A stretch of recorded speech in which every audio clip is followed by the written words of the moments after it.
Hello, everyone, and welcome back to another episode of Daily Kaylee. We are very close to Christmas, and next week's episode will be more holiday themed, but today's episode is absolutely crazy. I had actually never heard about this case until a few weeks ago when my friend and I were discussing cold cases in the Los Angeles area, and this came up. This is the disappearance of Lesley Herring. A little bit of a backstory on Lesley. Her family moved to the U.S. when she was very young. They wanted to give their children a better life and a chance at the American dream.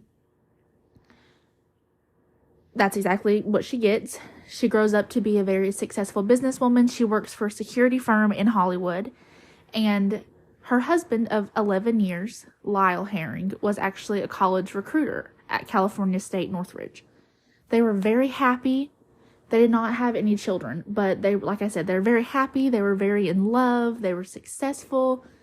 They lived in a very nice condo complex in Hollywood. Very nice, very upscale. They were very classy people. They were happy. Like I said, everyone knew they were happy. They were successful. They had it all, basically. However, on February 8th, 2009, Lesley disappeared, never to be seen again. Initially, Lesley and Lyle both disappeared, which caused a lot of alarm. Lesley's family knew something terrible had happened to them. They were so happy they couldn't believe someone would hurt them or take them. She had never missed a day of work. She was not one to ignore phone calls from her family. They just knew something awful had happened to the two of them. They contact the Hollywood Police Department, and at first, they have nothing. The only thing that the police noted when they visited their empty home was that Lesley had left behind her very expensive and very sentimental jewelry. Like I said, Lesley was a very classy, upscale, successful businesswoman. She was always decked out, and it was very suspicious to her family that she would leave all of her jewelry behind if she had gone somewhere on purpose, if that makes sense. Like I said, they had no leads. They had absolutely nothing. No one could get a hold of Lyle or Lesley, and no one had seen them. 2 weeks later, we get the first break in the case, and it is absolutely groundbreaking. They find Lyle, Lesley's husband, stopped at the border of Mexico. He was attempting to enter Mexico without Lesley after he had been supposedly missing for 2 weeks. The Hollywood Police Department immediately go down to the border to interview Lyle about Lesley's whereabouts since he is found without her. He tells the police he has no idea where she is, and that the reason he was trying to go to Mexico was to find Lesley, which is weird, but that was his story. However, only about 30 minutes into the interview, Lyle cuts it short and is done answering questions, which is very strange when you're looking for your missing wife.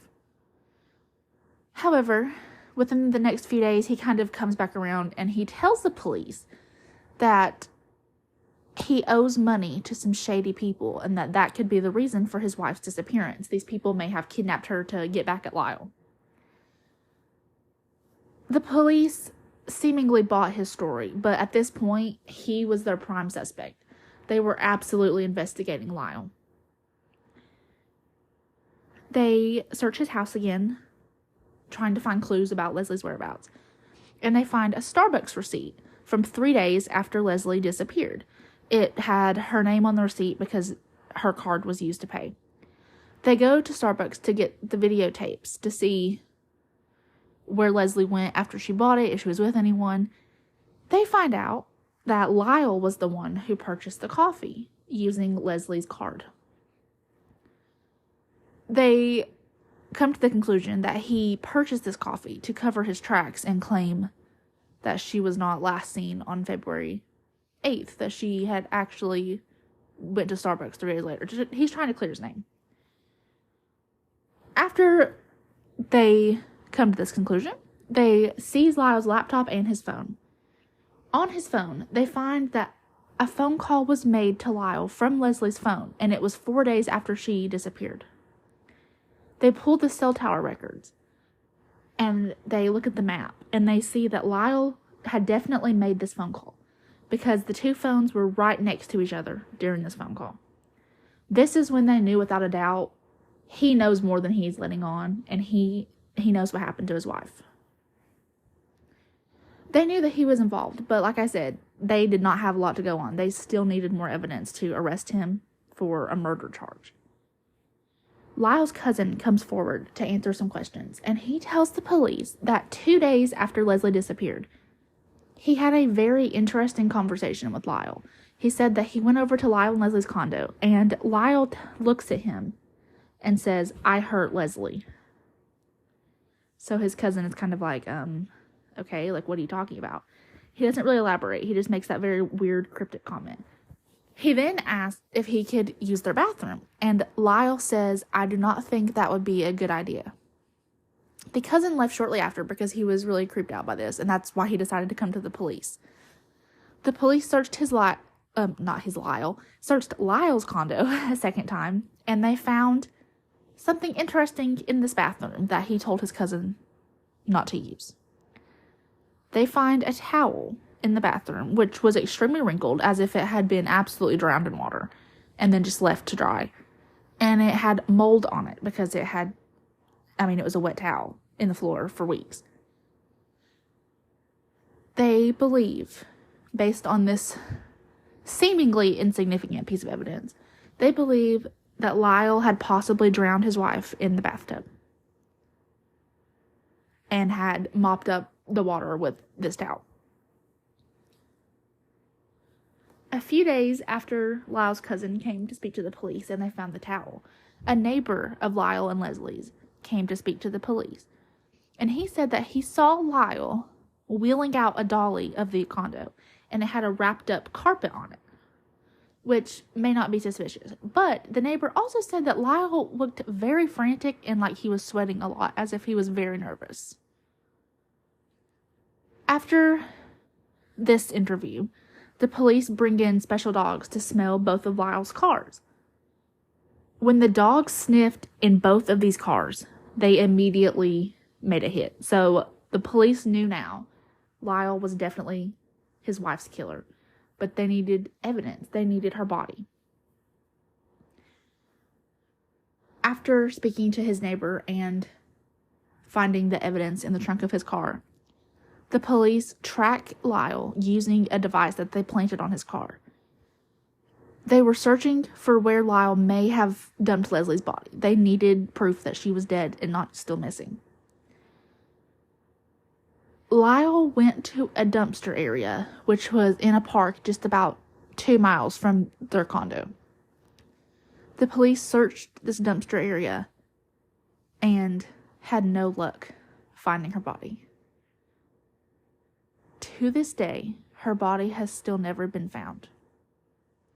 However, because of the undeniable evidence, after 14 months of investigating Lyle Herring, he has been arrested for the murder of his wife, Lesley.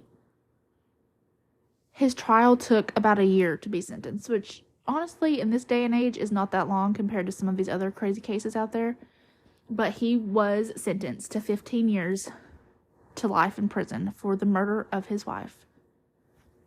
Like I said, her body has still not been found, and her family still grieves the loss of her and is still asking for any tips on what happened to their daughter, their sister, their family member.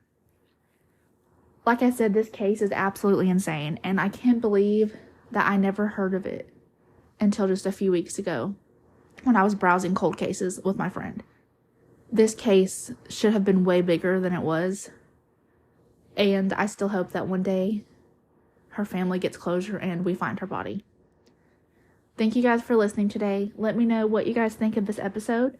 I will see you guys next week with a little special festive Christmas episode. Bye, guys.